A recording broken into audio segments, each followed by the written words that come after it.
Assalamu alaikum. I am Akir Randhawa. In today's lecture, I discuss about the strategic action for promoting healthy diets. Healthy diets mean a diet which contain all the essential nutrients.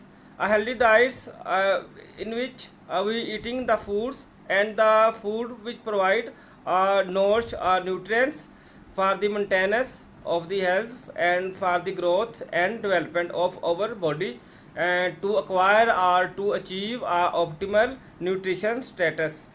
We can achieve it through achieving an adequate exercise level. Then eating related diseases, which diseases are relating to the food. First of all, I discuss about the metabolic syndrome, in which include the hypertension, obesity, high blood pressure, hypercholesterolemia, and further different diseases are also due to the bad eating risk habits, in which osteoporosis and other macular different degeneration diseases as well as childhood obesity. In the dietary guidelines for healthy eating, first of all इसमें हमें देखना है कि हमने एक educate nutrition status हमने sure करना है, ठीक है, कि जो हम कैलोरी ले रहे हैं वो एडुकेट अमाउंट ऑफ कैलोरी ले रहे हैं कि क्या वो न्यूट्रिएंट डेंस ले रहे हैं।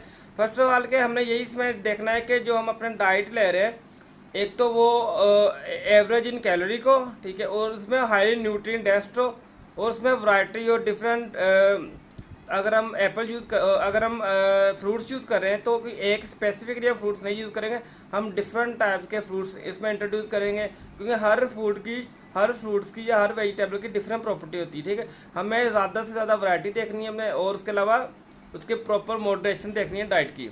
देन क्या है कि वेट मैनेजमेंट। एक बैलेंस डाइट क्या है कि आप जो इनटेक कर रहे हो वही आप यूटिलाइज कर रहे हो, ठीक है। अगर हमारी फिजिकल एक्टिविटी नहीं होगी तो वो स्टोर होना शुरू हो जाएगा हमारी बॉडी में, तो हम जिसकी वजह से हम ओबेसिटी की कंडीशन में सफ़र हो जाएंगे, ठीक है। इसलिए वेट मैनेजमेंट बहुत ज़रूरी है, क्योंकि वेट इंक्रीज होने से डिफरेंट टाइप की डिजीज़ मोस्टली क्रोनिकल डिजीज़ जिस तरह हाइपरग्लाइसीमिया इवन डायबिटीज़ पेशेंट में भी ये होता है कि 80% जो डायबिटिक पेशेंट होते हैं वो ओबीस होते हैं, ठीक है। उसके अलावा CVD के रिस्क हैं, उसके अलावा ब्रेन स्ट्रोक है, उसमें भी यही है कि ब्लड है उसका प्रेशर ब्लड प्रेशर इंक्रीज हो जाता है, ठीक है, जिसकी वजह से एट्रियल थ्रोम्बोसिस का हो जाता है कि इनका आ जाके इनका लिंक्स इनका ओबेसिटी के साथ ही है, ठीक है। उसके अलावा ये कि हमें एक डिज़ायरेबल बॉडी वेट मेंटेन करना है with adequate amount of calories, ठीक है, एंड कि हमें कैलोरी ज़्यादा नहीं लेनी, एक एवरेज अमाउंट में कैलोरी लेनी, अपना वेट मेंटेन करना, फिजिकल एक्टिविटी को इंक्रीज़ करना है। उसके अलावा क्या है कि अगर वेट इंक्रीज़ हो गया उसे हमें ग्रेजुअली हमने डिक्रीज़ करने की कोशिश करनी है। फूड ग्रुप टू इनकरेज कि हमें कौन कौन से फूड ग्रुप इनकरेज करने चाहिए हेल्दी ईटिंग पैटर्न फॉलो करने के लिए, हेल्दी ईटिंग गाइडलाइन फॉलो करने के लिए। फर्स्ट ये कि अगर हम वेजिटेबल को देखें और फ्रूट को देखें, हमें इनका 2 से 3 सर्विंग हमें पर डे इनकी लेनी चाहिए पर लाजमी, ठीक है। आप अगर लंच या डिनर में आपको एक टाइम एक मील वेजिटेबल्स का लेना चाहिए और दूसरा आप चिकन या पल्सेस का ले सकते हैं। उसके अलावा ये कि हमें सैलड को इंट्रोड्यूस करना चाहिए डाइट में, और जो मेजर मील्स है उसमें हमें 1 से 2 सर्विंग तक उनमें हम फ्रूट्स ऐड करने चाहिए, ठीक है। या हम इसे क्या कर सकते हैं, स्नैक टाइम में भी ऐड कर सकते हैं। उसके अलावा जो हम कैलोरी लेते हैं हम देखें ना कि अप्रोक्सीमेटली 800 to 1200 तो हमारे मेटाबॉलिक रेट्स में यूज़ हो जाए, जो हमारे इंटरनल BMR रेट है वो उसे मेंटेन करने के लिए यूज़ हो जाती है। उसके अलावा जो कैलोरीज होती है वो हमारे फिजिकल एक्टिविटी लेवल के लिए यूज़ होती है, ठीक है। हमें मैक्सिमम 1800 से 2000 कैलोरी लेनी, जो कि बैलेंस कंसीडर करते हैं, ठीक है। उसके अलावा ये कि हम पर डे मिनिमम 3 से 4 ऑन्स हमने होल ग्रेन लेने हैं, ठीक है। उसके अलावा 2 से 3 कप हमने लो फैट मिल्क लेना है, क्योंकि हमारी इतनी फिजिकल एक्टिविटी नहीं है जो पहले दौर से कि लोग के जो होल मिल्क इंटेक करते हैं। उसके अलावा वो देसी की उनका कंजप्शन बहुत ज़्यादा। आज के दौर में अगर हम होल मिल्क इंटेक ज़्यादा करें या फिर हम देसी घी का कंजप्शन ज़्यादा करें तो वैसे ही बेस्ट का दो, क्योंकि हमारा उतना फिजिकली आउटपुट नहीं है इतना।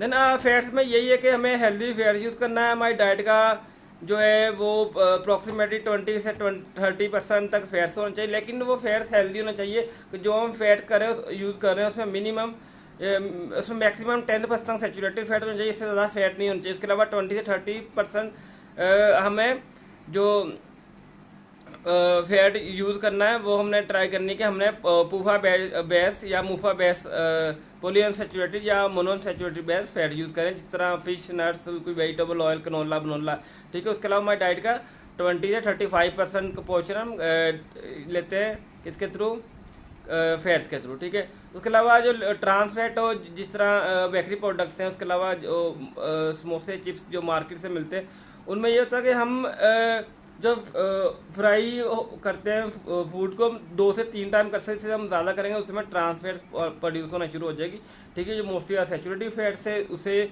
हमने कंजप्शन कम करना है। कंजप्शन इसलिए इस तरह कम होगी कि हम जो जंक फूड है उसका कंज्यूम हम कम कर दें। कार्बोहाइड्रेट्स का यही है कि आपने जो डाइट में कार्ब यूज़ करना है वो 80% तक तो आपने ट्राई करना है आप जो होल कार्ब है वो यूज़ करें, ठीक है। उसके अलावा क्योंकि होल कार्ब में क्या होते हैं, different type vitamin B groups होते हैं, थायमिन होता है, नायसिन होता है, ठीक है। उसके अलावा उसके फाइबर का कंटेंट्स होता है एक एडिक्वेट अमाउंट में।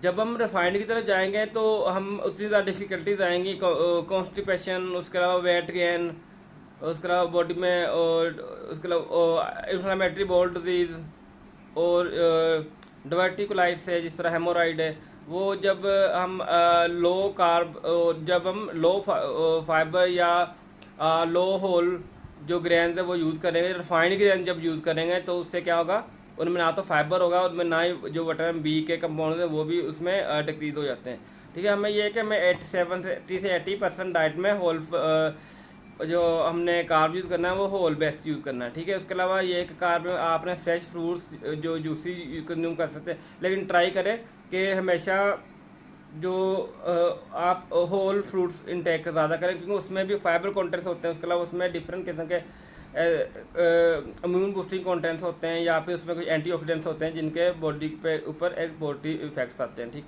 किसी के कुछ डिजीज़ के खिलाफ, किसी इन्फ्लेमेशन के अगेंस्ट रेजिस्टेंस करेगा, ठीक। कुछ एंटीबैक्टीरियल होंगे। देन प्रोटीन यही है कि हमारी डाइट में हमें प्रोटीन के 2 मेजर सोर्सेज हैं, या तो आप मीट बेस यूज़ कर सकते हैं, ठीक है, मीट है, चिकन है, या एग बेस्ड प्रोटीन है, या तो आप क्या कर सकते हैं प्लांट बेस्ड प्रोटीन आ जाती है जिसमें पल्सीज आते हैं, बीन्स आते हैं, ठीक है। ये या फिर इसमें मिल्क सोर्स भी है, ये भी प्रोटीन का अच्छा सोर्स है, ठीक है। तो हमें ये है कि हमें अपना सोडियम पोटाशियम लेवल को मेंटेन रखना पड़ता है, ठीक है। उसके अलावा ये है कि हमें 2200 से 2300 मिलीग्राम पर डे सोडियम का कंज्यूम करने से ज़्यादा नहीं करना, और हमने 25 से 35 तक हमने पोटाशियम पर डे हमने मेंटेन करना है। कि हमारा इसमें गोल यही होना चाहिए कि अगर हम जो प्रोटीन ले रहे हैं वो हम अच्छे सोर्स से प्रोटीन लें, ठीक है, एक एडिक्वेट अमाउंट में 20% तक लें। देन क्या है कि गोल ये है कि improve the access to consume for a healthy, safe and affordable food. कि मेन ऑब्जेक्टिव यही होना चाहिए, जिस तरह हमारा मुल्क है इसमें इतने रिसोर्सेज नहीं है, हम अंडर डेवलप कंट्रीज हैं, लेकिन हमारी मेन प्रायोरिटी यही होना चाहिए कि हम जो मिनिमली वेजेस के जो फैमिलीज़ हैं जिनका पर डे पर कैपिटा जो पर डे उनकी जो इकोनॉमिक है वो कम है, उन तक भी फिजिबिलिटी होनी चाहिए, उन तक एक्सेस होनी चाहिए। जब एक्सेस ही नहीं होगी किसी चीज़ की तो किस तरह हम अपने गोल अचीव कर सकते हैं, ठीक है। हम अगर अचीवमेंट है कि हमने मान लो न्यूट्रिशन कम करना, हम जो कम्युनिटीज़ है उस तक एक्सेस ही नहीं है एक हेल्दी एंड नॉट फूड की, वो किस तरह हम गोल कंप्लीट कर सकते हैं, ठीक है। हमारा मेन फोकस यही होना चाहिए गवर्नमेंट लेवल पे, ठीक है, या जो NGOs वर्क कर रही हैं कि वो फूड की एक्सेसिबिलिटी करें। जितनी ज़्यादा एक्सेसिबिलिटी और अफोर्डेबिलिटी होगी उतने ही हम न्यूट्रिशन गोल अचीव करेंगे, ठीक है। उसके अलावा ये कि जब हमने जो हाई कैलोरिक डेंस फूड है उसका कंजप्शन कम करना है। जब उसका कंजप्शन कम करेंगे अल्टीमेटली हम हेल्दी वेज की तरफ जाएंगे, और जो बेबीज़ हैं जो चाइल्डहुड बेस्टी काज होती है, या अडल्ट ऑल्डर या ये जो अडल्ट हैं उनमें बेस्टी काज होती है, अडल्टहुड बेस्टी, तो वो हम डिक्रीज कर सकते हैं, ठीक है। जब जंक फूड कंजप्शन कम होगा, जब रिफाइंड कार्ब हम कम यूज़ करेंगे, ठीक है, जब हिडन साल्ट, हिडन शुगर हम कम यूज़ करेंगे, अल्टीमेटली हम एक पॉजिटिव एक बैलेंस हेल्दी डाइट की तरफ जाएंगे। देन स्ट्रेटजी क्या है कि retailers mean increase the community access to a healthy food through a supermarket, grocery stores। उसके अलावा जो कन्वीनियंस स्टोर होते हैं या इकोनॉमिकली स्टोर होते हैं, ठीक है, या जिन पे सेल यूनिट होते हैं, ठीक है, जिन पे डिस्काउंटिंग यूनिट होते हैं या यूटिलिटी स्टोर हैं, कि हम वहाँ पे वो फूड प्रोवाइड करना है कि जो हेल्दी हो, ठीक है, नो हीट हो, और जनरल जो कम्युनिटी है उसकी एक्सेस में हो, ठीक है। अब देखना कि एप्पल 500-600 पर के जी है, वो किस तरह एक्सेस में आ सकता है एक नॉर्मल फ्रूट्स और वेजिटेबल। फ्रूट स्पेशली उनका रेट्स इतने ज़्यादा हो गए कि एक जो मीडियोकर पर्सन है वो तो चलो अफोर्ड कर लेगा फिर भी वीक में 1-2 बार, लेकिन जो बिलो एवरेज हैं, जो इवन पाकिस्तान 60 से 70% बिलो एवरेज है, और 20 से 30% तो बहुत ही ज़्यादा बिलो, वो तो बिलो एवरेज से भी नीचे। तो उनके तो वो है कि जो 3 टाइम का जिन्हें मील ही नहीं मिल रहा, ठीक है। जब फ्रूट्स का रेट ज़्यादा होगा, वेजिटेबल का रेट ज़्यादा होगा, उनके तक एक्सेसिबिलिटी ना होगी, एक्सेसिबिलिटी नहीं होगी, जिसकी वजह से उनमें कंजप्शन रेट डिक्रीज होगा, तो अल्टीमेटली वो माल न्यूट्रिशन की तरफ जाएंगे, ठीक। उसके अलावा कि ये है कि जितने ये आउटलेट्स हैं या टेल आउटलेट्स हैं, वहाँ पे इन्हें चाहिए कि प्रॉपर जो हेल्दी डाइट है उसका प्रॉपर डिस्प्ले करें, ठीक है। अब हमें चाहिए कि हमें एज अ डाइटिशियन हम ये गाइडलाइन क्रिएट करें कि जितने भी स्टोर हैं वहाँ पे जितना फ्रूट्स है वेजिटेबल पड़ा हुआ है, हम उनकी लेबलिंग कर रहे हैं, ठीक है। जब लेबलिंग करेंगे तो कम्युनिटी को अवेयरनेस आएगी कि हमें ये फूड कंज्यूम करना चाहिए, या हमें कुछ टाइटल प्रोक्लेम करना चाहिए कि अगर आप ये फूड लेंगे या वेजिटेबल लेंगे, इससे आप किसी स्पेसिफिक टाइप ऑफ डिजीज से प्रिवेंट कर सकते हैं, ठीक है। ये हमारा काम है कि हम गवर्नमेंट लेवल पर ये काम कर सकते हैं, ठीक है, या एज अ प्रोजेक्ट हम ये काम कर सकते हैं कि हम जो अच्छे स्टोर्स होते हैं वहाँ पे जाएँ, सुपर मार्केट्स होती हैं, ग्रोसरी स्टोर्स होते हैं, वहाँ पे जाकर हम हम इनकी लेबलिंग करते हैं कि इसके अंदर के लाइक पर सर्विंग में इतना कंटेंट होगा, या लाइक पर 100 ग्राम कर लें आप, या पर 100 ग्राम जो नॉन मीडियम साइज जो होता है कि उसमें इतना कंटेंट होगा, या पर 100 ग्राम में इतनी सर्विंग आएंगी कि उसके अंदर इतना फाइबर कंटेंट होगा, इतने कार्ब होगा, इतने, कि हमें जब ये लेबलिंग करेंगे, ठीक है, इवन नेचुरल प्रोडक्ट्स की, तब भी जो उसके अलावा हम उन्हें प्रोक्लेम को टाइटल दे सकते हैं कि आप जिस तरह एप्पल डिक्रीज कोलेस्ट्रॉल लेवल, कि इस तरह की डिफरेंट जो फ्रूट्स हैं वेजिटेबल हैं उनकी अगर लेबलिंग करें तो हम प्रिवेंट कर सकते हैं हम ये जो क्रोनिक डिजीज जनरेट हो रही हैं, या फिर जितनी भी ये डिजीज़ हैं डाइट रिलेटिव, उससे हम कंट्रोल कर सकते हैं। उसके अलावा ये है कि रेस्टोरेंट्स में यही है कि जो अवेलेबिलिटी हो फ्रेश फ्रूट्स की, हेल्दी फूड की, वो ज़्यादा होनी चाहिए। यही कि रेस्टोरेंट्स को भी चाहिए कि ये जंक फूड का प्रमोशन कम कर दें और हेल्दी डाइट्स की तरफ लेके जाएं, क्योंकि ऑलरेडी हमें बहुत इशूज़ आएंगे। लेबलिंग मेन चीज़ है कि जब हम मार्केट्स में जाते हैं, ठीक है, तो हम उनके लेबल देखते हैं, कंटेंट हमें आइडिया हो जाता है, अच्छा इसमें इतना शुगर कंटेंट है, इसमें इतना फाइबर कंटेंट है, इसमें इतना प्रोटीन है, ठीक है। लेबलिंग बहुत ज़रूरी है। लेबलिंग से कम्युनिटी अवेयरनेस जितना लेबलिंग कर सकते हैं, हमारे पास और कोई टूल नहीं है। देन कम्युनिटी फूड एक्सेस वही वो कि हमने प्रमोट करना है कम्युनिटी एक्सेस को healthy fruits and healthy and variety of the fruits and vegetables. इससे हम किस लेवल पे कर सकते हैं, हम फार्मर जो मार्केट्स होती हैं उस लेवल पे, या फिर जो छोटी मार्केट्स होती हैं, उसके अलावा जो मोबाइल व्हीकल के ऊपर जो सोसाइटीज़ में फ्रूट्स वेजिटेबल सेल कर रहे होते हैं उनके थ्रू कर सकते हैं, ठीक है। उसके अलावा जो कम्युनिटी गार्डन है उनके थ्रू कर सकते हैं। उसके अलावा ये कि हम पर्सनली किसी पार्क में जाके, ठीक है, किसी कम्युनिटी सेंटर पे ज्वाइन होके हम एज एन डाइटिशियन हम उनको गाइडलाइन दे सकते हैं। देन क्या आएगा, public programmes and work sites, ठीक है। अब जितने भी पब्लिक प्रोग्राम्स हैं, ठीक है, फॉर एग्जाम्पल स्कूल हैं, स्कूल में उनमें हेल्दी ईटिंग हैबिट्स क्रिएट कर सकते हैं, वो स्कूल में डाइटिशियन हायर कर सकते हैं, ठीक है, न्यूट्रिशन हायर कर सकते हैं, वो उन्हें प्रॉपर हेल्दी जो guideline they for achievement of healthy eating habits, वो उन्हें उनके बारे में बताएगा। और वहाँ पर ट्रे सिस्टम, मील सिस्टम शुरू कर सकते हैं, लंच सिस्टम शुरू कर सकते हैं, ठीक है। उसके अलावा वो उनको as a part of education में आ सकते हैं, सब्जेक्ट इंट्रोड्यूस करवा सकते हैं, जिसकी वजह से उनमें अवेयरनेस आए, नॉलेज आए कि हमने कौन सा फूड हमने सेलेक्ट करना है, ठीक है। हमने वो न्यूट्रिएंट डेंसिटी का उन्हें पता हो, उन्हें मॉडरेशन का पता हो, उन्हें बैलेंस डाइट का पता हो, तो उन्हें एक एडुकेसी का पता हो, तो जिसकी वजह से हम जो न्यूट्रिशन स्टैंडर्ड है हमारे वो हम एक्वायर कर सकते हैं। देन ब्रेड फीडिंग, ये बहुत बड़ा इशू है स्पेशली एशियन कंट्रीज़ में, कि अब जितने वेस्टर्न कंट्रीज़ ने क्या किया, इनको सबको लगा दिया पाउडर जो फार्मूला मिल्क है उन पर, ठीक। ऑलरेडी मैंने आपको लास्ट लेक्चर में बताया कि उनमें ना लैक्टोफेरिन होते, ना लैक्टोडेरिन होते हैं, ना ट्रांसफेरिन होते, ना उनमें कुछ ऐसे एंटीबॉडीज होते हैं जो कि उन्हें कुछ डिजीज़ के अगेंस्ट प्रिवेंट करते हैं, इम्यून को प्रिवेंट करते हैं, वो इनेट इम्यून सिस्टम है उससे वो इम्प्रूव करते हैं। और वो उसके अलावा जो उनके नेक्स्ट लाइफ में उनमें कुछ डिजीज़ का इन पर इन्फेक्शनस डिजीज़ का वो टारगेट होना होता है, उससे प्रिवेंट करते हैं। उसके अलावा ये जितनी भी डिजीज़ हैं, जिस तरह ये कोरोना है, कोरोना का डायरेक्टली डिपेंड किस पे, हमारी इम्यूनिटी पे। अगर हमारी इम्यूनिटी स्ट्रॉन्ग होगी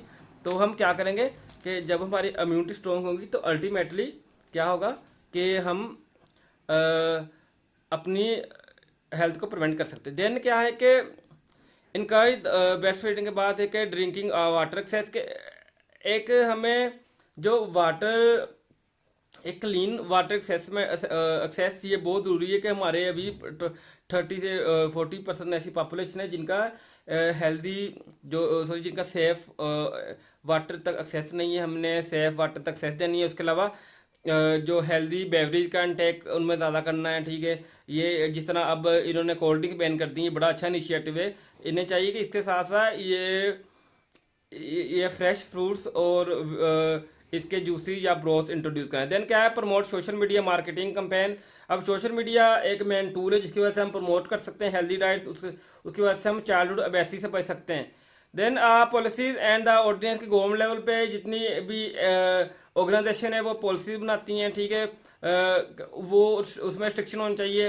और उसके अलावा जो जितने भी लाज हैं रिलेटेड टू फूड, उसके अगेंस्ट कोई वायलेंस करे उनको उनको प्रॉपर उसकी वायलेशन के लिए उनको पनिशमेंट होनी चाहिए। आर्टिकल नंबर 22 इसके अकॉर्डिंग ये है कि अगर आप कोई भी कंटेमिनेटेड फ्रूट्स या फ्रूट्स या कोई भी बेवरेज आप शेयर करते हैं तो आपको उसकी पनिशमेंट दी जाएगी आर्टिकल नंबर 22 के अकॉर्डिंग। देन क्या है कि हेल्दी ईटिंग इन्वायरमेंट, हमने हेल्दी ईटिंग इन्वायरमेंट हमने क्रिएट करना है, ठीक है। जिसमें हमने proper information related to food calories और उसके न्यूट्रिएंट के बारे में प्रोवाइड करना है। Then aware parents and the children and the manufacture about the healthy foods, कि हमने उन जो चिल्ड्रन हैं, पेरेंट्स हैं, उसके अलावा हमें गवर्नमेंट लेवल पे कुछ ऐसी ऑर्गेनाइजेशन बनानी चाहिए कि जो के पेरेंट्स को भी प्रमोट करें कि आपने हेल्दी डाइट की तरफ जाना है, ठीक है। उसके अलावा कम्युनिटी सेंटर, कम्युनिटी लेवल पे भी ऐसी ऑर्गेनाइजेशन होनी चाहिए, चाहे वो एनजीओ फॉर्म में होनी चाहिए, कि जो एक हेल्दी वेज की तरफ जाएं। ओके, अल्लाह हाफिज़।